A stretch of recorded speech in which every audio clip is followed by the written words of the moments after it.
मी कबीरची आई. कबीर आता 30 वर्षाचा होईल ह्या वर्षी आणि कबीरला ऑटिझम आहे. Myself, Atharva Saurkar. I'm 19 years old. I'm currently studying mass media. जेव्हा आम्ही ऑटिझमच्या जर्नीवर आमची पावलं पडायला लागली तेव्हा बेसिकली ऑटिझममध्ये प्रॉब्लेम्स काय आहेत हे आम्हाला ऐकायला मिळायचं. म्हणजे कुठल्याही पुस्तकातही आम्ही वाचलं किंवा डॉक्टरांकडेही आम्ही गेलो तर नेहमी they will have problem in communication, socialisation वगैरे. पण जसं जसं आम्ही ऑटिस्टिक लोकांशी बोलायला लागलो किंवा आमच्या मुलाकडे आम्ही जास्त बारकाईने बघायला लागलो, started looking after him, giving him therapy, आमच्या हे लक्षात आलं की ऑटिझम हॅज मेनी स्ट्रेंथ्स. तर ओव्हर टाईम आमचा दृष्टिकोन बदलत गेला from the deficits to the strengths of autism. तर आता ऑटिझम म्हणजे काय हे आपण थोडंसं हे बघूया की ऑटिझम किंवा त्याला स्वमग्नता मराठीमध्ये म्हणतात. ते अगदी थोडक्यात जर सांगायचं झालं ना तर मेंदूच्या जडणघडणीतला वेगळेपण असं म्हणता येऊ शकेल की ह्या मुलांची मेंदूची ॲक्टिव्हिटी काही प्रमाणात वेगळ्या पद्धतीने घडते. दुसरं महत्त्वाचं आहे की ऑटिझम हे स्पेक्ट्रम आहे. त्यामुळे एखादा मुलगा तेच बोलतोय तर हे तर आहे असाच आहे असं होऊन जातं आणि ते ऑटिझम हे समजत नाही. एखादा मुलगा बोलतच नाही आहे तर हा मंदबुद्धी आहे आणि म्हणून हा बोलत नाही, अशा तऱ्हेचं एक भावना निर्माण होऊ शकते. त्यामुळे ऑटिझम हे जोपर्यंत लोकांना ऑटिझम आहे आणि म्हणजे काय घडतं हे माहिती नाही तोपर्यंत अनेक जणांना माहिती असतं की हे मूल वेगळं आहे पण ह्याला ऑटिझम हे त्यांना समजलेलं नसतं. त्यामुळे असं काही म्हणजे आता कंगना रनौतचा एक फेमस डायलॉग आहे त्या क्वीनमध्ये की अरे मेरी तो पुरी जिंदगी खराब हो गई, असं काही नसतं. फिल्ममध्ये असेल पण असं आयुष्यात काही असतं असं आम्हाला तरी झालं नाही. ॲक्सेप्टन्स ही एक प्रक्रिया असते निरंतर. आणि म्हणजे कुठलाही ह्याच्यात ऑटिझम आहे असं नाही. कोणाचं लग्न झालं, नवरा बायको एकमेकांना ॲक्सेप्ट जन्मभर नवनव्या रूपात करत असतात, मग मुलं झाल्यावर वेगळ्या रूपात ह्या प्रकारे. पण सगळ्यात महत्त्वाची गोष्ट म्हणजे तो आम्हाला किती ॲक्सेप्ट करतो आहे, तो जगाला किती ॲक्सेप्ट करतं. न्यूरोटिपिकल असं म्हणतात जे ऑटिस्टिक नाही आहेत, ती मला शब्द चुकीचा वाटतो, मी नॉन ऑटिस्टिक म्हणेन. तर नॉन ऑटिस्टिक जग ऑटिस्टिक लोकांना जितका ॲक्सेप्ट करतात त्या कितीतरी पटीने अधिक ऑटिस्टिक पर्सन्स, ऑटिस्टिक माणसं ही आपल्या नॉन ऑटिस्टिक जगाला ॲक्सेप्ट करत असतात. आणि ही जेव्हा समज येते माणसाला तेव्हा जे होतं मनात ते मी नाही शब्दात मांडू शकणार. किंवा काही टँट्रम्स नाही थ्रो करत, बाहेर कुठेही गेला तो एकदम मिळून मिसळून स्वतःचं बघेल, दुसऱ्यांचं पण बघेल, दुसऱ्यांना काय हेल्प पाहिजे. I think that is a very very good thing.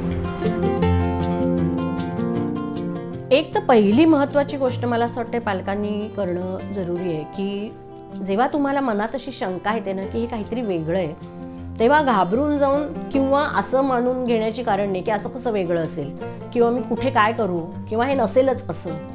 किंवा असंही बऱ्याच वेळेला घडतं की घरातली मोठी माणसं सांगतात की नाही काही मुलं हळूहळूच विकास होतो त्यांचा, किंवा आपल्या घरात अमक्या तमक्याचं उशिराच बोलायला लागला किंवा अमका तमका असंच उशिराच करायला लागला तर तू काळजी करू नको. पण पहिली गोष्ट मला वाटते पालकांना जेव्हा ती काळजी वाटते ना तेव्हा कोणाचा तरी सल्ला म्हणजे डॉक्टरांचा, त्यांचा जो कोणी पिडियाट्रिशियन असेल किंवा त्यांचा जो परिचित डॉक्टर असेल त्याच्याकडे जाऊन हे सांगणं हे पहिलं अतिशय जरुरीचं आहे. मग पिडियाट्रिशियननी डायग्नोज केल्यानंतर ना ते सर्वसामान्यपणे काय सांगणार की ह्या मुलासाठी तुम्ही थेरपीज सुरू करा. तर कुठल्या थेरपीज, मी म्हटलं तसं की स्पीच थेरपी असते, ऑक्युपेशनल थेरपी असते, या दोन गोष्टी तर प्रामुख्याने ते सांगायला सुरुवात करतात. तर त्या क्षणापासून आमचा त्या पेशंट्सबरोबर किंवा त्या मुलांबरोबर आणि त्या कुटुंबाबरोबर संबंध येतो. तर मला ते एक आवडतं की थँकफुली की चला हे होईल, म्हणजे मी अपेक्षा धरू शकते की नाही मला हे बदलायचं आहे ह्याच्यामध्ये तर मी ते करू शकते. अन्यथा काही वेळेला काय होतं की आम्हाला ते सोडूनच द्यावं लागतं की नाही आता हे होणार नाही आणि काही करू शकत नाही. तर ते एक मला त्याचं आवडतं की तो पटकन शिकतो ती कुठली गोष्ट. मला धाडस करण्याची खोटी असते की तो शिकतो ती गोष्ट.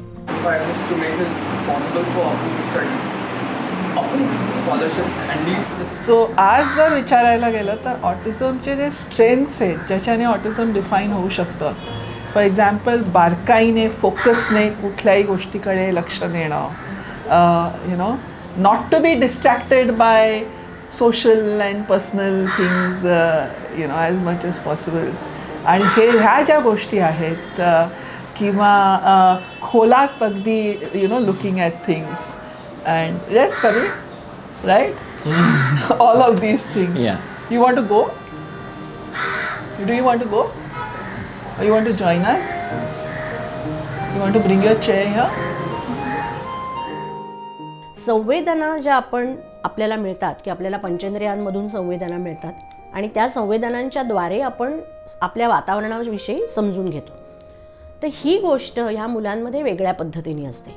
म्हणजे उदाहरणार्थ काही मुलांमध्ये थोडासा सुद्धा आवाज आला तर त्यांना तो सहन होत नाही आणि ते कान बंद करतील. काही मुलं थोडासा आवाज आल्यानंतर जोरजोरात किंचाळायला लागतील, इतकी घाबरून जातील. काही मुलांमध्ये असं दिसून येतं की त्यांना नखं कापणं, दात घासणं, अंघोळ करणं, ह्या ज्या सगळ्या नुसत्या स्पर्शाच्या संबंधित ज्या संवेदना आहेत त्याही त्यांना सहन होत नाही. तर असे हे जे सगळे संवेदनांच्या संबंधीच्या ज्या त्रुटी किंवा वेगळेपण आहे ना, त्याच्यामुळे ऑटिझम आणखीन कठीण होतं समजायला. मुलं जे होते ते बुली जास्त करायचे, तर ते इश्यूज खूप होते. पण मग नंतर हळूहळू काय व्हायला लागलं, ते सेटल होत गेले आणि लोकांना जसं जसं कळत गेलं तसं हे. परंतु काय होतं, त्या वयाचे मुलं, त्यांना पण तेवढं अंडरस्टँडिंग नसतं. त्यामुळे आपल्याला त्यांना पण लिव्हरेज द्यावं लागतं. आपल्याला स्वतःला त्या पालकांबरोबर जाऊन बसावं लागायचं. त्या मुलांबरोबर मी स्वतः त्यांच्याशी जाऊन बोलायचे किंवा शाळेमध्ये मी ग्रुपमध्ये जाऊन हे करायचे की मेक देम फ्रेंड्स. म्हणजे मित्र एकदा झाले की तुम्ही त्याला त्रास तरी नाही देणार असं म्हणून. फोरम फॉर ऑटिझम ही फक्त मी, I am just one of the parents. आम्ही एक ग्रुप आहोत पेरेंट्सचा, त्यांनी ही सुरू केली आणि बीना मोडक ज्या आहेत त्यांची ही ॲक्च्युली कल्पना आहे. पण मला जर आठवतं, मला फोरम फॉर ऑटिझमने एक जे पहिलं काम आम्ही केलं, बीना खूप छोट्या छोट्या मीटिंग्स वगैरे अरेंज करायची of experiences, different teaching methods and all. पण आमच्या एक इथे थेरपिस्ट होत्या आणि त्या आम्हाला नेहमी सांगायच्या की तुमच्या जर मुलांना सोशलायझेशनचा प्रॉब्लेम असेल तर आपण जास्त संध्या उपलब्ध करून दिल्या पाहिजेत फॉर सोशलायझेशन. की आपण जर ग्रुपमध्ये ऑटिझमला अप्रोच केलं तर तितकं आम्हाला सोपं जाईल सोशलायझेशन. आणि ती एक दुसऱ्या तऱ्हेची सुरुवात झाली. त्याच्या वर्कशॉपमधल्या एका एडने, टीचिंग एडने त्याच्याकडे तोरणाची ऑर्डर दिली. तो आपल्या झेंडूच्या फुलांची तोरणं बनवायला त्याला खूप आवडतात आणि दर सणाला आम्ही दोघेही करून ते दाराला लावतो. आणि शी इन्सिस्टेड की मी ह्याचे पैसे देणार त्याला. आणि ती त्याची पहिली ऑर्डर होती आणि त्यापासून कबीर क्रिएशन्स हे सुरू झालं आणि तो झेंडूच्या फुलांची ऑर्डर घ्यायला लागला.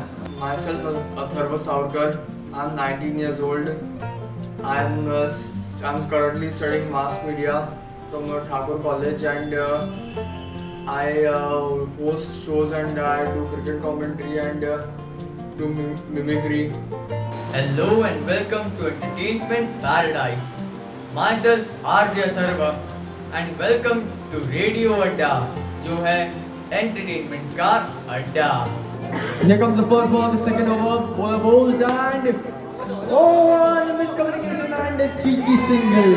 आणि one thing about autism is त्यांना नेहमी कुठल्याही ॲक्च्युली व्यक्तीला, फक्त ऑटिझम असलेल्या व्यक्तींना नव्हे, आपण बहुतेकदा आपण काय करू नये असं सांगतो. हे करू नकोस, असं वागू नकोस, अमुक बोलू नकोस.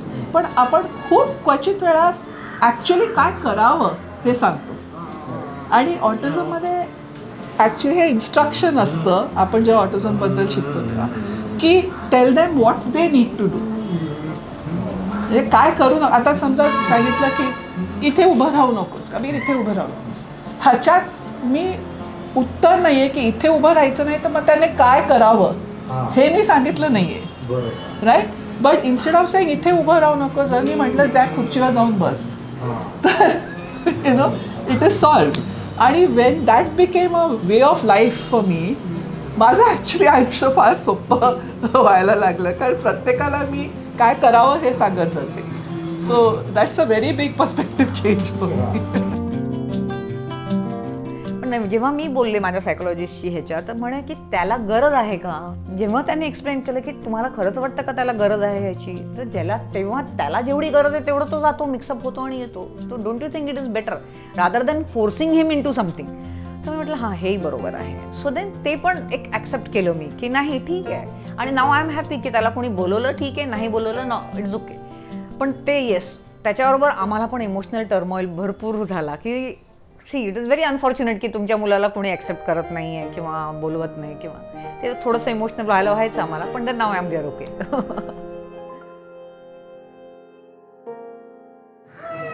बँड्राचा तो मोठा सिग्नल आहे ना लिंकिंग रोडचा, तिथे रिक्षा, संध्याकाळची वेळ होती, रिक्षा थांबली आणि हा बऱ्यापैकी उंच म्हणजे टीनेजर होता आणि बसलेला होता. आणि आम्ही सिग्नलवर थांबल्यावर एक ट्रान्सजेंडर आले, ज्यांना आपण हिजडा म्हणतो आपल्या ह्याच्या बाजूला, ते आले. आणखी त्यांनी टाळी वाजवून हात समोर केला. आणि मला ॲक्च्युली असा प्रश्न पडला की आता मी त्याला कबीरला कसं समजवावं की हे काय आहे, काय होत आहे.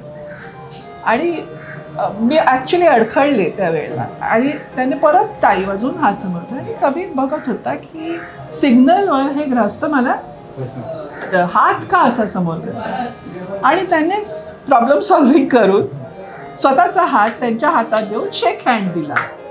हां, ॲक्च्युली मी विचार करत होते कबीर काहीतरी करणार आणि कदाचित त्याला एक थप्पड मिळेल आता.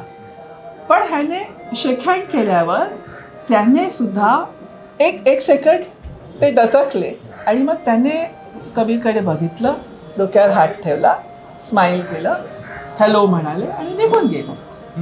आणि मला ॲक्च्युली तो फार I would say it was a life lesson माझ्यासाठी. कार्ल सगान हे जे सायंटिस्ट आहेत त्यांची एक कोट होती आणि त्या कोटमध्ये त्यांनी असं म्हटलेलं की जर कोणी तुमच्यासारखं नसेल, कोणी माणूस तुमच्यासारखं नसेल, कोणी असं असेल त्यांचा विचार तुमच्या विरोधात असेल, तर अशा माणसाला लेट दॅट पर्सन लिव्ह. कारण in a million people there is only one like him or her.